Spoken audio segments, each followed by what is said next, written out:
Et voilà, ça c'est un live. Donc, Richard Charpentier, and as you can see, this is the founder and of Baking Innovation. I've worked all my life, from started up in France, but most of my life living in America for the last 31 years has been working for large companies. The way I received my training when I was younger during the apprenticeship program, where you go to school and you go to work. I started at 15 in a program in France, and I fell in love with baking from a very young age. And then from that point on, I was focused on working in the bakery and learning how to bake. So 15 years old, and I started at 14, a little younger, and I really felt passionate, in love with baking and what it meant.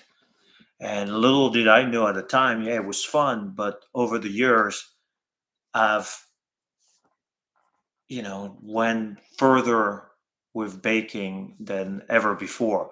I've started studying it and collecting books and, like lots of old, this is the oldest one, but overall, baking has been something I've been very passionate about, and especially collecting books. So part of the, now you know a little bit of the background. Baking innovation is what I do for a living, but for those interested in doing a different style of, like really looking at books and ancient books, and what does it mean to, go back to where we all started. So this is a book for those interested. It is a book about the art of baking. And as you can see, it's a baker's guide, the art of baking.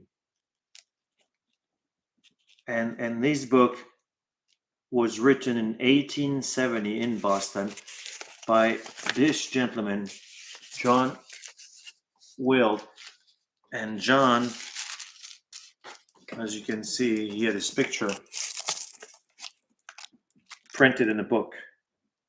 So just to show, man of character. But what John was viewing in the art of baking, it says Baker's Guide, Art of Baking, Practical Bakers and Pastry Cooks, with full explanations and appropriate remarks. John Wild, 1870, published in Boston, from the US. So, and what John, what he realized as a baker back in 1870 is the author of this book, having been engaged in for the past 27 years as a practical baker, and having during that time worked all the different branches of the baking business in many different places throughout the United States. The provinces of Nova Scotia, New Brunswick, Canada, East and West, and the Sandwich Islands, where he's had the opportunity during his travels of witnessing many of the various styles of work in those places. So basically, John, for 27 years, traveled around the world, figuring out different techniques, learning how to bake. And he said, hey, with everything that I've learned, I know that there's one thing that makes a difference, is the art of baking. How do you relate to art of baking? And the art of baking reflects how the practice, similar to a painter, a master, all the masterpieces, they were master painters who taught their apprentice how to bake. And since basically the Roman time, was the beginning of the real schools and manufacturing, but even before the Greek, where we already had schools, we already knew that it was something we had to preserve. So John Wild in 1870 in the US was a strong advocate to baking.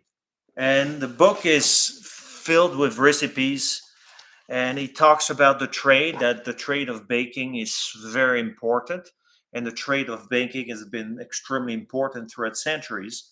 And then today we might not value the trade. We're a big industry, but with no trade anymore. So what I'm finding in those books is there was a lot of teaching and learning that bakers were, we knew you were trained from one master to another person to create more employees and people passing it on. And baking, and in the art of baking by John Will, it's basically talking about how to really bake and what it is to be a baker. And one thing that is interesting, that just for all of those in 1870, those the book, it talks about the different styles of bread making. It could be making, cracker baking by hand and by machinery. So they really separated the way the dough behaved from the way it was made by hand and the way it's made with machines. And the thing that we have all forgotten as bakers is it was a time, 1870, where yeast had not, the commercial yeast as we know, had not been introduced. So people found ways to bake. But bakers knew in 1870 how to make their own yeast. I didn't know, and nobody taught me how to make yeast. But here in this book, as you can see, we're going through yeast and different types of yeast that you can make. And I can share some information, but it basically hop yeast, and it was a type of yeast you would make, and it was how to work hop and taking hop, boiling it back to create yeast. So there's a lot of technique that we don't use. But if you didn't have yeast, the bakers of the time knew how to make hop yeast, but not just one time. Like here, there's another way where now you have to process it slightly differently. Then there's independent yeast. Then there is the ferment. It's another type of yeast and pre-ferment that bakers will make just to be able to produce bread.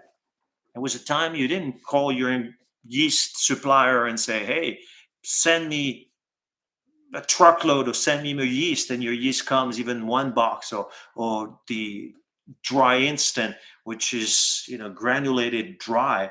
Today it's easy, but it used to be a time where people did not have a chance to really have yeast. And we used to, in the art of baking, and the art of baking comes back to what have we lost? As a master baker and a baker with 35 years of experience, I did not even know that techniques like that existed. Well, people can say, why does it matter? Well, it mattered because people knew how to sustain. They knew how to make bread with whatever ingredients they have. We all come from bakers, if you think about it. Every household in most in century and evolution, even your great grandparents, where people baked at home. It was very common to bake bread and cakes and make birthday cakes, and we're losing it.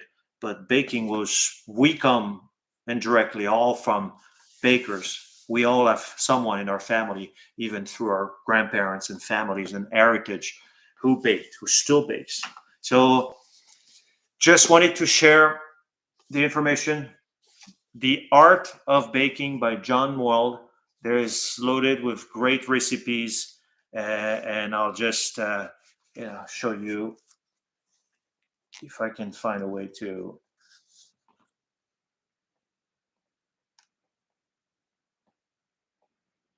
Pudding à la française.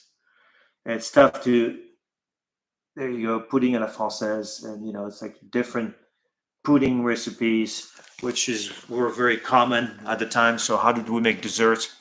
So I love to research all of those things. I will continue sharing those things with those who are interested.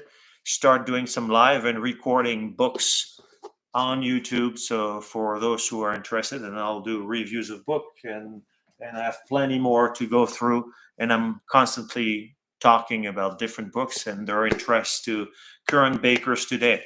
So I'm your host, Richard Charpentier, bakery owner of Baking Innovation and founder. Passionate about baking, and let's really look at what baking and what we've forgotten.